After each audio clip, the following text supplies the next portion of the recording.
Para mas malinaw, mag-NGO rules na lang kayo, promise, hindi kayo maliligaw.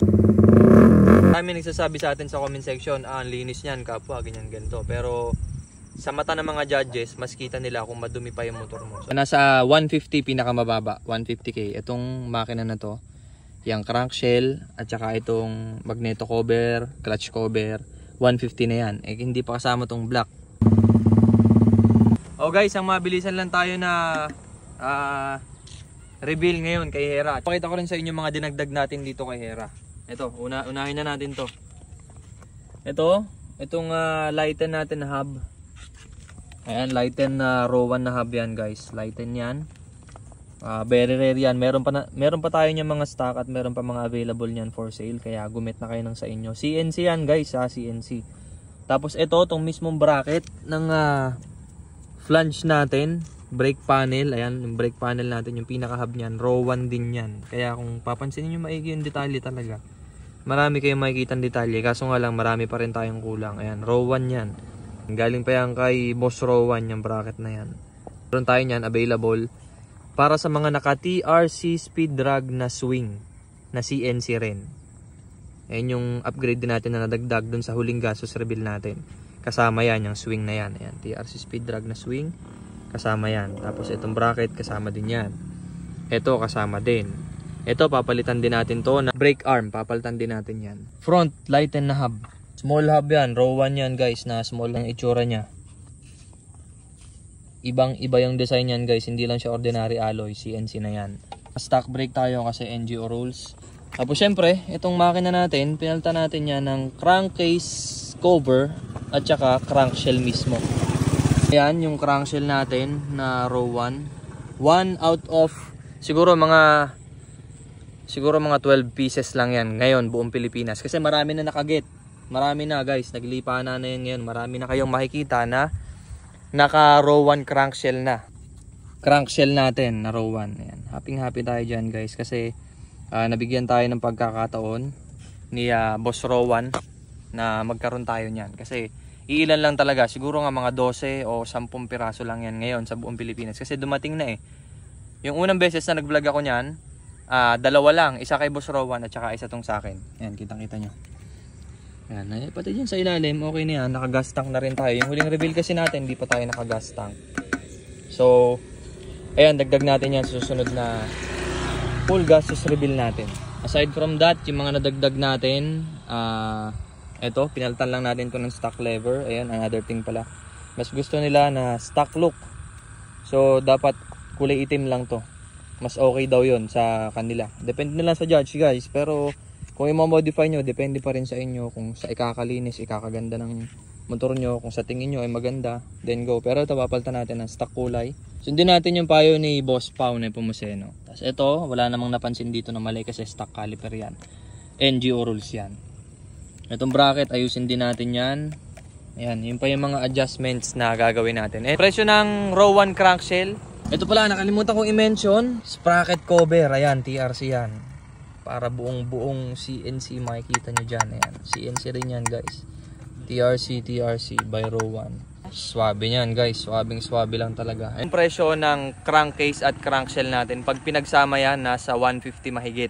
Kasi ang crankshell mismo, yung crankshell lang ha, ang pinakamababa na makukuha nyo, swerte na kayo kung makakuha kayo ng mga nasa 80 or 85k. Dito sa crankshell ha, crankshell, itong nasa gitna. Itong nasa gitna, yung isang buong yan, nasa gitna bukod dito sa labas, tsaka yung black.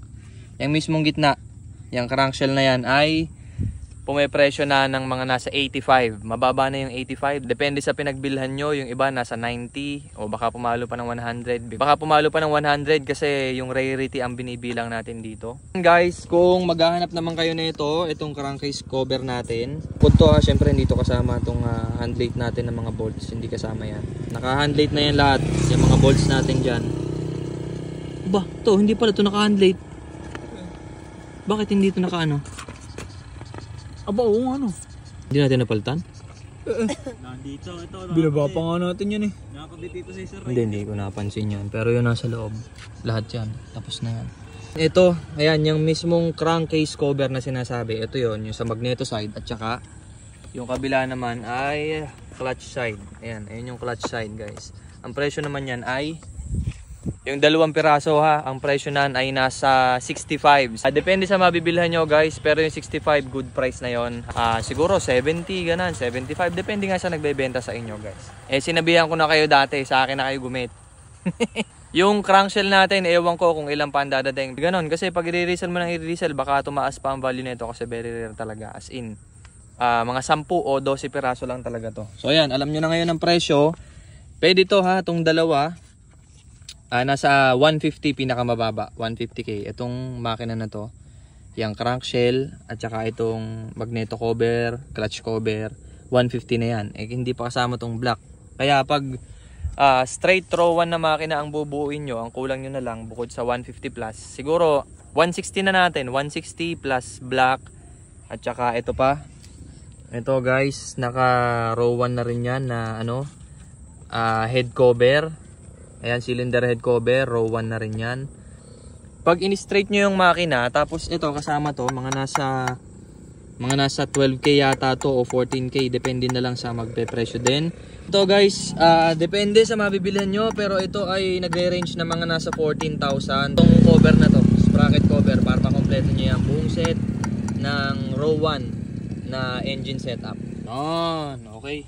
Salute sa mga nagbi-build kasi ayun, baka ipabuild na namin to sa marunong talaga kasi nahihirapan din kami. Puro na lang kami adjustment, puro na lang kami mali. Natututo naman, pero syempre para mas mapabilis natin, para hindi na dumami yung mga errors natin. Katulad nito, very basic. Baka magpalit din tayo ng kaha.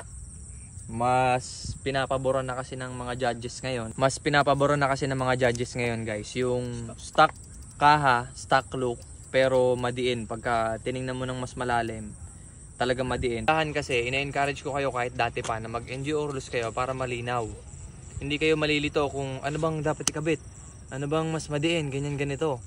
Kaya tayo nagpalit dati kasi naka-setup tayo ng dati yung anong tawag doon to? Nickel. Hindi pala.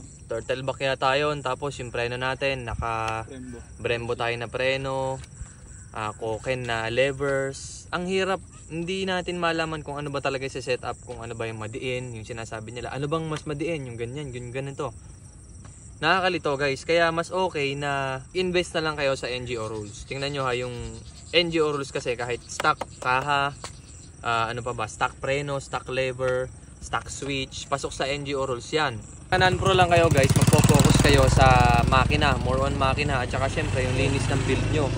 Ngayon, yung build namin na ganito so far, konti lang naman yung mga mali namin, pero syempre iba pa rin talaga kapag marunong. So baka humingi na kami ng tulong talaga sa mga tunay na marunong mag-build talaga, kasi alam naman namin na marami pa kaming pagkukulang at marami pa kaming dapat pag-aralan. Pero yon guys, ina-encourage ko kayo kahit dati pa na mag-NGO rules na lang kayo para malinaw. Darating din naman ang panahon na ang NGO rules yun din naman ang i-implement ng lahat. So katulad nito, ito palang switch na to ay pang pro na kasi original. Para mas malinaw, mag-NGO rules na lang kayo, promise hindi kayo maliligaw. So ayan, isang mabilisan lang uli. Saka pag magre-reveal kayo ng gastos nyo guys, wag overprice. Maging totoo naman kayo. Wala naman nakakaya dun sa hindi million build, hindi naman habulan yung million build. Hindi siya sa pamahalan. So sa pagandahan pa rin ng build, yung overall pa rin, malinis. Yung overall na tingin pa rin, malinis. Ayan. Marami nagsasabi sa atin sa comment section, ang linis niyan kapwa, ganyan ganito. Pero sa mata ng mga judges, mas kita nila kung madumi pa yung motor mo. So ito, hindi pa natin panahon para mag-champion sa Raider FI, ganyan.